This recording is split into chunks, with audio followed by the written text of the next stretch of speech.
Se você quer conhecer Jesus de um jeito mais profundo, você precisa olhar para quem conviveu com ele de perto. Eu sei que isso parece óbvio, mas quase ninguém faz do jeito certo.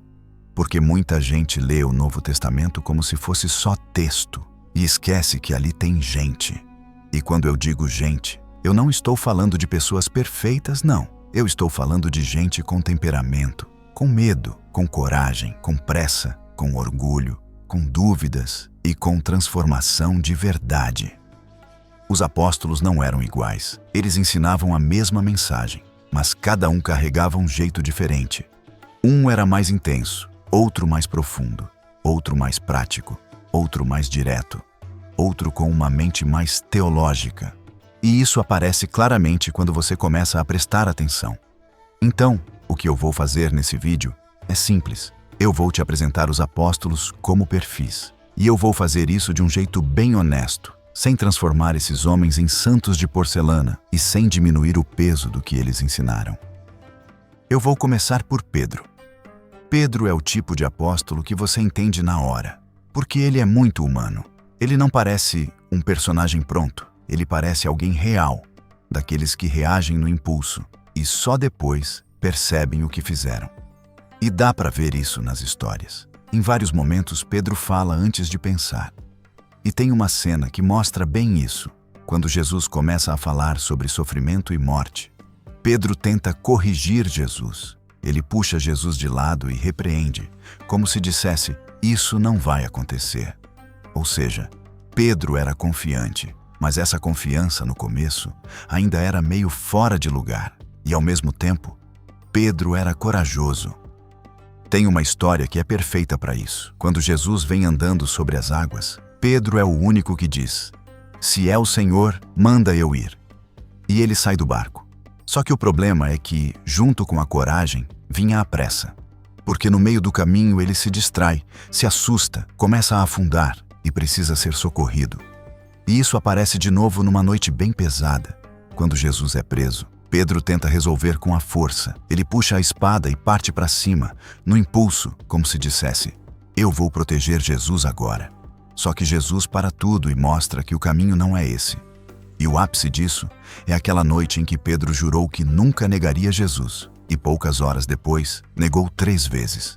E quando o medo passa e a ficha cai, ele desaba. Só que a história de Pedro não termina na queda. Jesus não descarta Pedro, Jesus restaura Pedro. E a diferença é clara. Pedro deixa de ser um homem movido pela emoção do momento e vai sendo moldado para se tornar um homem de convicção. Agora, tem um detalhe que sempre vira polêmica, a história do nome Pedro e da frase de Jesus sobre a rocha. A cena é simples. Jesus pergunta quem eles dizem que ele é, e Pedro responde com firmeza, confessando que Jesus é o Cristo.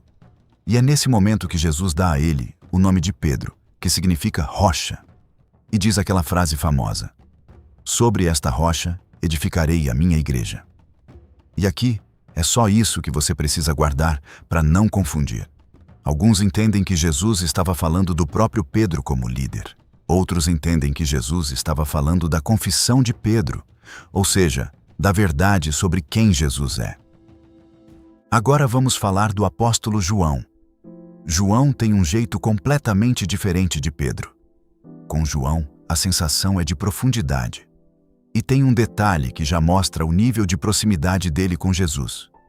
Enquanto Jesus está na cruz, ele olha para a mãe dele, Maria, e para o discípulo que estava ali bem perto. Aquele que o próprio texto chama de o discípulo a quem Jesus amava, e que, tradicionalmente, é entendido como João. E Jesus basicamente faz um encargo.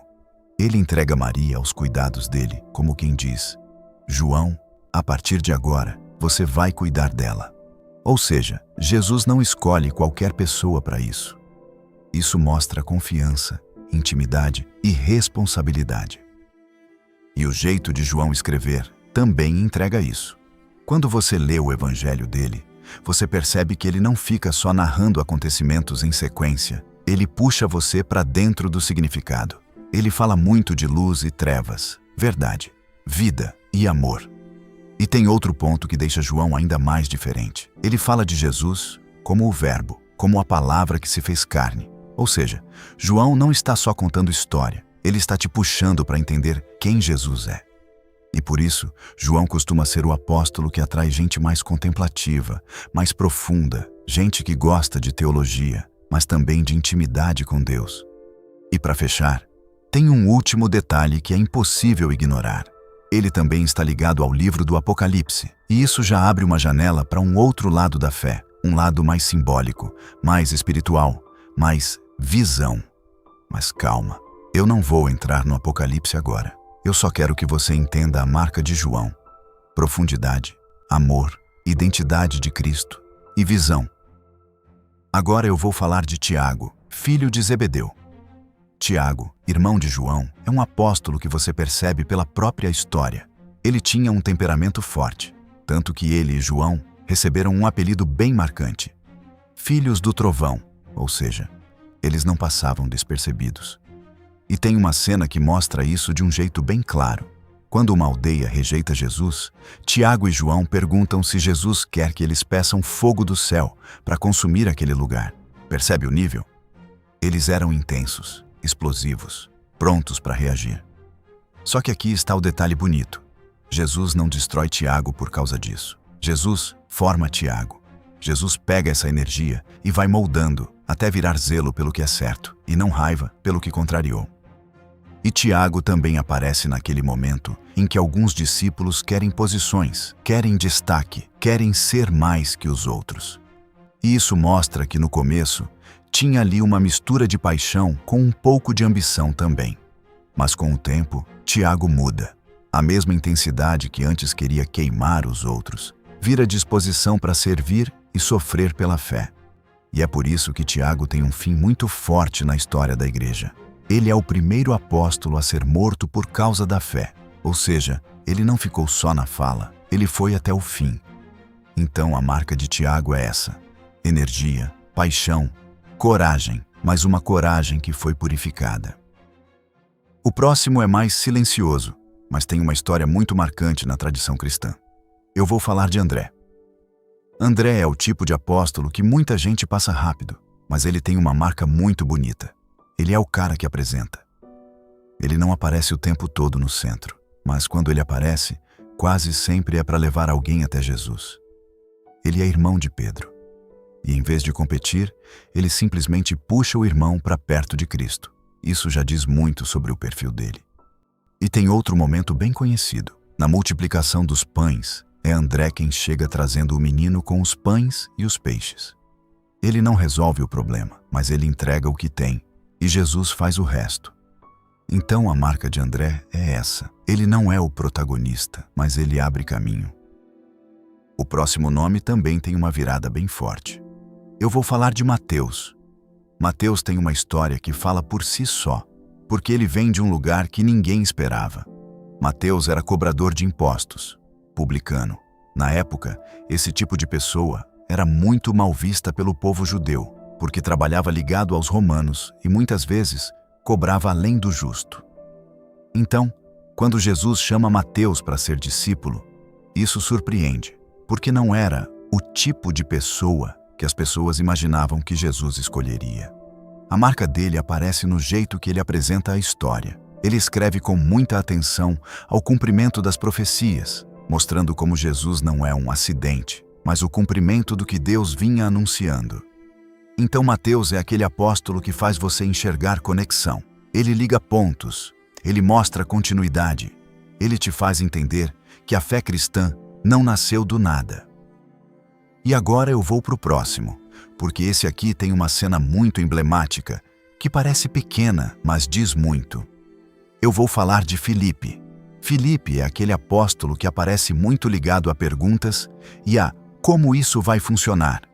Ele tem um perfil mais racional, mais direto, do tipo que precisa entender o caminho.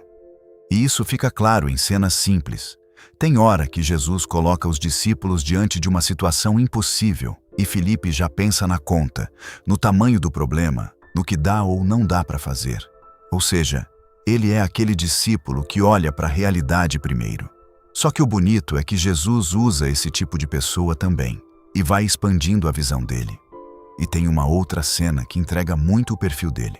Quando Filipe pede clareza, como quem diz, Senhor, mostra pra gente. Ele quer entender, quer ver com nitidez, porque ele não é o tipo que finge que entendeu. Então a marca do Filipe é essa: pergunta, busca, clareza e uma fé que vai ficando mais forte conforme ele caminha com Jesus. Bartolomeu. Muita gente entende que Bartolomeu é o mesmo Natanael. E a cena do chamado dele é bem direta. Quando ele encontra Jesus, Jesus olha para ele e diz algo do tipo: aqui está um israelita em quem não há falsidade. Isso é pesado, porque Jesus está dizendo, esse cara é limpo por dentro. É como se Jesus estivesse destacando uma qualidade rara: sinceridade, transparência, ausência de malícia. E a reação de Bartolomeu também é bem humana. Ele estranha, pergunta de onde Jesus o conhece, e quando entende, ele crê. Então a marca dele fica simples de guardar: verdade por dentro, coração puro e ausência de malícia. Tomé é conhecido pela história da dúvida, porque ele não aceitou de primeira quando disseram que Jesus tinha ressuscitado. Ele quis ver, tocar, ter certeza, e quando ele finalmente encontra Jesus, ele faz uma das confissões mais fortes. Ele reconhece Jesus de um jeito direto, sem rodeio. Então a marca de Tomé é essa. Ele pode demorar, mas quando entende, ele se rende com força. Agora eu vou falar de Simão, o Zelote. Ele vinha de um ambiente de zelo político, de revolta, de intensidade, e Jesus pega esse homem e muda o alvo do zelo dele. Ele deixa de viver por uma causa de conflito e passa a viver pela causa do reino. A marca dele é essa: intensidade redirecionada. Agora entra Judas Tadeu. Ele tem uma pergunta muito interessante nos evangelhos. Ele quer entender por que Jesus se revela de um jeito e não de outro. Ele é aquele discípulo que busca clareza e firmeza na fé. Judas Tadeu é esse perfil. O cara que não está ali para discutir, ele está ali para firmar a fé com entendimento. Então a marca dele fica simples: discernimento, clareza e compromisso com a verdade. Agora eu vou falar de Tiago, filho de Alfeu, que muita gente chama de Tiago, o menor. Ele andou com Jesus, ouviu tudo, viu tudo e permaneceu. E tem uma verdade simples aqui que eu quero que você guarde. Muita gente acha que servir a Deus é só ser visto, mas muitas vezes é ser fiel quando ninguém está olhando.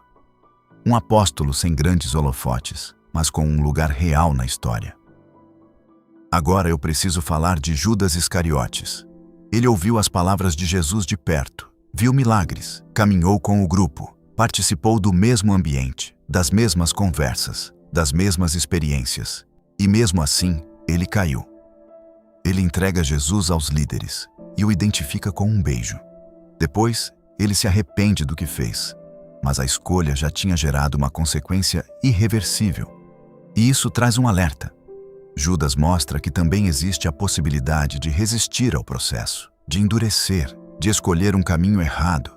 Ou seja, Judas entra no vídeo como o aviso mais forte de todos.